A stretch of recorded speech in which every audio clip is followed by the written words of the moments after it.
Alrighty, welcome back. So we're going to be doing a 3-part series this time on what is confidence. I've decided to go back to the roots, look at what confidence is currently described at, look at the problems with the current definitions of confidence, how it leads people astray, and eventually lead up to a very practical step-by-step process that anyone can apply at any time in any life situation to build their self-confidence. So we'll start by reviewing what the various schools of thought currently believe around confidence and how to build it. We'll have a look at which parts are helpful and which parts are harmful. We'll be challenging some of the things that you've been encouraged to pursue your entire life, things like success and happiness and approval, and look at building self-worth based on other measures that you can better control. And we'll try to identify the elements of self-confidence once we figure out what it is, the elements that you can actually control. So you know where to focus your efforts when it comes to building confidence and what you can sort of safely ignore or accept or avoid because it's harmful to work on. For example, trying to control negative thoughts is usually a pretty harmful practice. In general, there's better things you can do with your time. So in this first video, we're just going to introduce it like I've done, and then we're going to have a look at what confidence is currently defined as. And in the video after that, we're going to have a look at what needs to change about the current views on confidence to make it more practical and applicable. And then in the final video, we're going to go through a step-by-step practical application process of how you can live on a day-to-day basis that will increase your confidence over time, no matter what happens. So some researchers believe that self-esteem, self-confidence, self-worth is consistent over time, that there's little you can do to affect it, like a personality trait. And yet we all know someone who's changed. I'm one of those people. I used to have very low self-confidence, and now I believe it to be very high. And you all know someone who's gone up and down with this. So I believe that what this research really suggests is that most people don't try to change their levels of confidence, and they just stick with whatever the baseline is. They just kind of accept the hand that they've been dealt without realizing they actually have a say over this. Or even more likely, they're caught in a pattern that limits the ability for confidence to go up. Okay? So let's have a look at some of the definitions that may have led to this limitation. The first one is the definition of confidence as thoughts and feelings. So psychologist Albert Bandura is kind of accredited with being at the forefront of defining what self-confidence is, and he says it's a belief in one's ability to succeed in specific situations or accomplish a task. A belief in one's ability. Okay? And this is, in my research, I found that this was really representative of dictionary definitions, Wikipedia. Everyone seems to think confidence is basically this belief in your ability to achieve a task. Okay? So it's seen by many people as a temporary feeling of efficacy, a sense that you will do a task well. And this is represented by positive thoughts and feelings. So certain positive thoughts about yourself combined with feelings like motivation, certainty, bravery, and most importantly, happiness. Advocates of positive psychology really go on about happiness a lot. And of course, this defines kind of automatically as an absence of so-called negative thoughts and emotions. So doubt, confusion, fear, worry about the future, that kind of stuff. Neuroscience also describes confidence around the sensations. So chemicals flowing through your nervous system, feelings created by dopamine and serotonin and oxytocin, the kind of feel-good chemicals, and an absence of the other chemicals like cortisol, overuse of adrenaline, which creates stress, fear feelings. So again, the emphasis for confidence is on a temporary, present, good feeling. Philosophical schools like Buddhism also define confidence as a temporary good feeling, and they focus on trying to let go of negative thoughts and feelings so that you're not affected by them, and that your baseline state is this kind of happy, confident self. And of course, many modern self-help schools and gurus like Tony Robbins focus on this idea of controlling your thoughts and feelings to be confident. Okay, so that you pump up your state to control your feelings, and you use visualization, all these other techniques, positive affirmations to try and control your thinking. So that's one aspect of how confidence is currently defined: thoughts and feelings in the good, positive category about yourself, beliefs about yourself of certainty. Yeah. The other kind of side or school of thought around confidence is focused much more on behavior and results. It sees confidence as an outcome of success, of skills and achievement.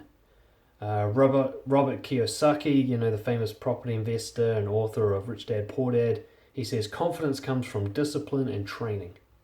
So there's a whole school of thought that defines confidence as being caused by achievements, that confidence is the rewarding inner sensation you get, similar to that first definition, and it comes from being skilled, being capable, being likely to consistently succeed, and you earn confidence through mastery.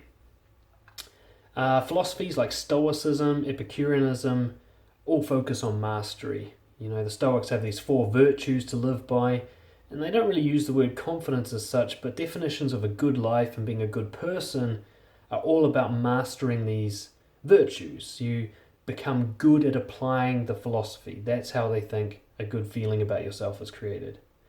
And the psychologist I mentioned earlier, Albert Bandura, he created a 4-step confidence building process that focuses on mastery, vicarious learning, modeling behavior, persuading people socially. And we see this a lot in the self-help development industry as well, pickup and things like that, where the focus is on learning how to master a behavior that gets a good reaction, a good result.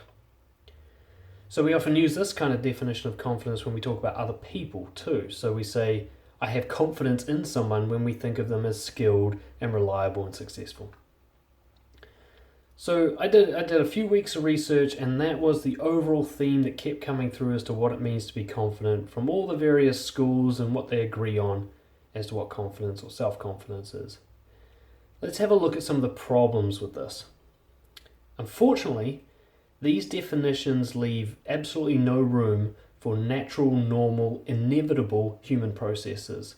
Things like regret, low mood, failure, uncertainty, negative thoughts, grief, worry about the future, rejection from other people. All of these things are definitely going to happen, and none of them fit well into the current model of confidence. And because these painful states will definitely occur and they are uncontrollable, they're impossible to control completely, it makes it impossible to maintain that definition of confidence for a lengthy period of time.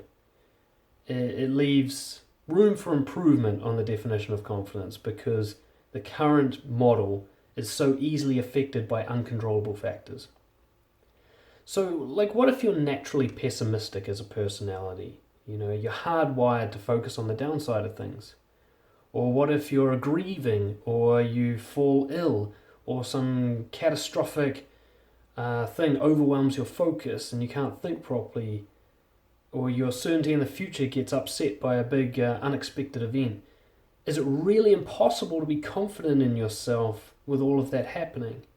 By this current model that I described, yes it is, but I don't believe that's the case. Belief in yourself doesn't necessarily guarantee high self-worth. Arrogant, narcissistic people do believe in themselves a lot, but they also show a lot of signs of insecurity. Just look at Donald Trump, right? He obviously believes himself, and yet you watch his Twitter feed and you see he's clearly insecure. So how could you call him a confident person? I don't see evidence to prove that negative thoughts and feelings remove the possibility for high self-confidence. That you can't have both, essentially. Particularly because I know myself personally, I do have negative thoughts and negative feelings, as they're called, but I still feel highly confident about myself.